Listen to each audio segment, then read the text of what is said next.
በእንግሊዝ ፕሪሚየር ሊግ ታሪክ ከታዩ ምርጥ የመሃል ሜዳ ተጫዋቾች መካከል አንዱ እንደሆነ የሚነገርለት ፈረንሳዊው የቀድሞ የአርሰናል ታሪካዊ ተጫዋች ፓትሪክ ቪዬራ የቀድሞ ክለቡ አርሰናል ፒኤስጂን አሸንፎ ፍጻሜ ላይ እንደሚደርስ ተናግሯል።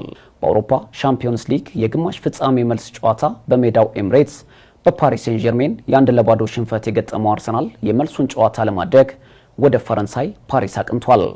ውጤቱን ቀልብሶ ሙኒክ ላይ ለሚደረገው የፍጻሜ ጨዋታ ላይ ለመገኘት በተደጋጋሚ ማሸነፍ እንደሚችሉ ሲናገሩ የሰነበቱት መድፈኞቹ ፓርክ ደስ ፕሪንስ ላይ ደርሰዋል።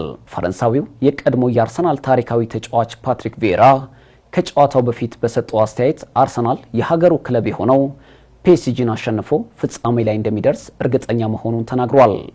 አርሰናል እንደ አውሮፓውያን አቆጣጠር በ2003-4 የውድድር ዘመን አንድም ጨዋታ ሳይሸነፍ የእንግሊዝ ፕሪሚየር ሊግ ዋንጫን ሻምፒዮን በሆነበት ወቅት የቡድኑ መሪ ከነበሩ ተጫዋቾች መካከል አንዱ የሆነው ቪዬራ በተጨማሪም በዛን ወቅት ከነበረን ድንቅ ስብስብ ጋር ሊመሳሰል የሚችለው ብቸኛው ቡድን በአሁኑ ወቅት የሚገኘው የሚኬል አርቴታው ስብስብ ነው ሲል ሐሳቡን ገልጿል።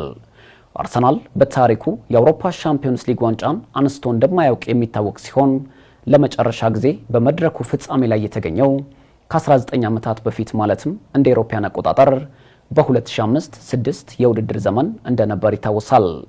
የሰሜን ለንደኑ ክለብ አርሰናል በያዝነው የውድድር ዓመት በጀርመን ሙኒክ ላይ ለሚደረገው የፍጻሜ ጨዋታ ላይ ለመገኘት በሜዳው የደረሰበትን ሽንፈት ለመቀልበስ በሉዊስ ኤንሪኬ ከሚመራው ፒኤስጂ ከባድ ፈተና ይጠብቀዋል።